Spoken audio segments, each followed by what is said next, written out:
Never forget that no matter how nice she looks, no matter how friendly her eyes look, you look in her eyes, they sparkle, and you see her and it makes your day. I know that feeling. When it gets right down to it, it's like hailing a cab. At the end, they throw the flag up and they tell you how much you owe them. And they'd like a tip with that, please. Boys, never forget that. And in this lecture today, boys, I want to talk about money. Women want your money. Sure, there are exceptions, and if you are an exception, you probably have friends who are like you. Generally speaking, women want your money, men. And you can't see it because you want poon. They know you want poon, and so they get themselves into position to get your money. Because you are temporarily insane while you're trying to get a woman's panties off, many of you will start spending money. Now, some of you, maybe, like your professor, don't spend a lot in the beginning, but maybe once you're in a relationship, you're not as careful. And perhaps you buy your live-in girlfriend or your wife a car, or you buy a big house for her to live in with you. Perhaps you take her on an expensive vacation. And many women equate love with your ability to support them. In other words, women love to feel secure. One thing that makes women feel secure is your money. So you'd be amazed how much women love you if you have money. And by the way, what is a lot of money? Well, to each person, it's a different amount of money. If a woman makes $22,000 a year and she meets a man who makes $32,000 a year, she thinks she's hit the jackpot. So you don't have to have a lot of money to be in this position. But what it gets right down to is that women think their company is worth more than ours. They think their sexual availability has monetary value that ours doesn't. Or at least they try to con us into believing that's the case. And they believe that once they have the keys to our place, once they are officially the girlfriend or the wife or whatever, the live-in, that it is your job to shovel money in their direction.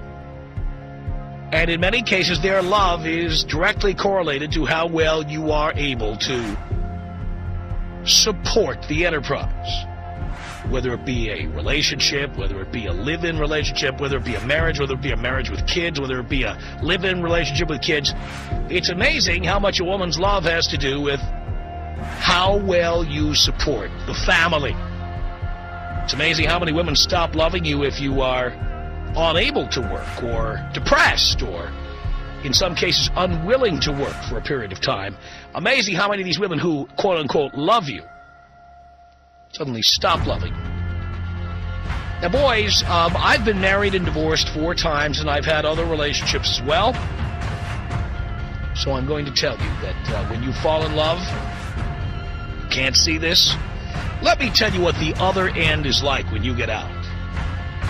When you get out, women want money to leave. They not only want money to move in, they not only want money to have sex with you, they not only want money to spend time with you, they not only want money so they can look at you with puppy dog eyes and pretend to be interested in what you have to say. When you want them to go, they want money for that too. So when you tell a woman to leave, she wants money. She wants you to help her move. She wants you to pay for her furniture. She wants you to pay for her security deposit, first and last month's rent. She'd like a lump sum too. And if she can't get you to voluntarily give it, and she got you to marry her, she will ultimately get an attorney and find a way to get the money out of you. And even if she doesn't hire an attorney to get the money out of you, suddenly you'll find out how much she doesn't love you once she tells you how much money you owe her. Because what it comes down to is how much money you can provide to the enterprise. I mean, imagine. Are there women out there, are there needles in a haystack out there who, when a relationship is over, they say, I don't want anything, I'm just getting out of here? Yes, there are exceptions to the rule like that. But generally speaking, women want money to have sex with you. They want money to become your girlfriend. They want money to move in with you. When they move in with you, they want you to pay the rent, you to pay for the groceries, you to pay for the clothing. They want you to buy them a car. They want you to put them through school or pay their debts off. They want you to pay for the wedding. They want you to pay for their kids, provide them sperm, provide them cashola.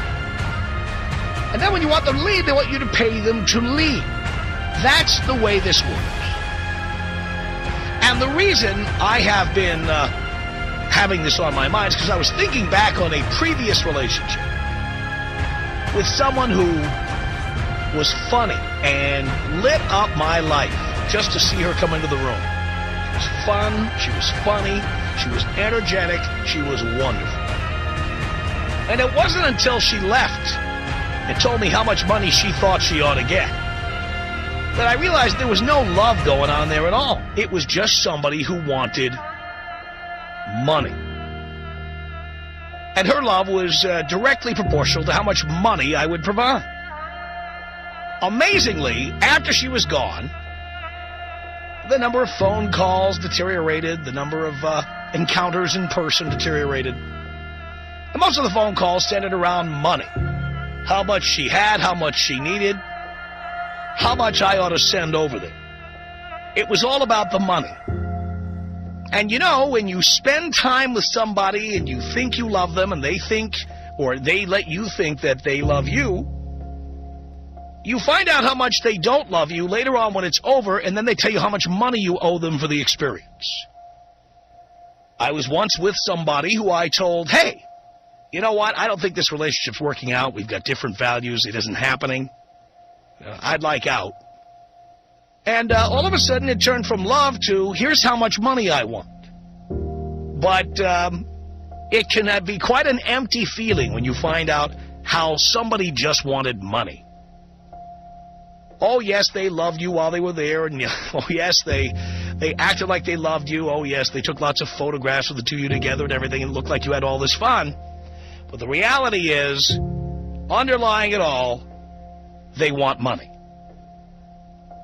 When you meet a woman, you must remember that no matter how friendly she seems, no matter how funny she is, no matter how good she makes you feel, physically, emotionally, mentally, whatever, somewhere in there she thinks that she's being hired for an occupation. This is an employment position. And in exchange for providing you with her time and her good cheer, she wants money. You owe her money for that. That is the attitude of many women. And that's why sometimes when I look back on relationships of the past, and I try to think about the good times I had with particular people, it's difficult. Because after the relationship was over, you find out just how much of it was about money. How much they want, how much you should give them, how much they're entitled to, how much their time is worth. Women have talked about, I gave you the best years of my life. Yeah. Like they got nothing out of it during the time you were together. Like essentially you were renting their time and that had value and therefore they want your money. Every once in a while I think back on women I've been with, women I've dated, women I've lived with, women I have married. I think back and I try to think back on all the good times we had. Sometimes I look through old photographs and see some of the things we were doing and saying, God, that looks like that was fun. Oh, I remember this. I remember that. Then every once in a while you're jolted into reality because, like, you look at the person's face in the photograph and you're saying, well, wait a minute, when it was all over, she boiled it down to dollars and cents. She pretty much had an amount in mind and she started telling you what the amount was. So all that time you thought you were having fun, it was like hiring, not quite a hooker because it's more than just sex, but it's like hiring an escort for a long period of time. And in the long run, women feel they should be compensated for the time they spend with you. As you go out with women, date them, have sex with them, never lose sight of that, boys. Never forget that no matter how nice she looks, No matter how friendly her eyes look, you look into her eyes, they sparkle, and you see her, and it makes your day. I know that feeling. When it gets right down to it, it's like hailing a cab. At the end, they throw the flag up, and they tell you how much you owe them. And they'd like a tip with that, please. Boys, never forget that.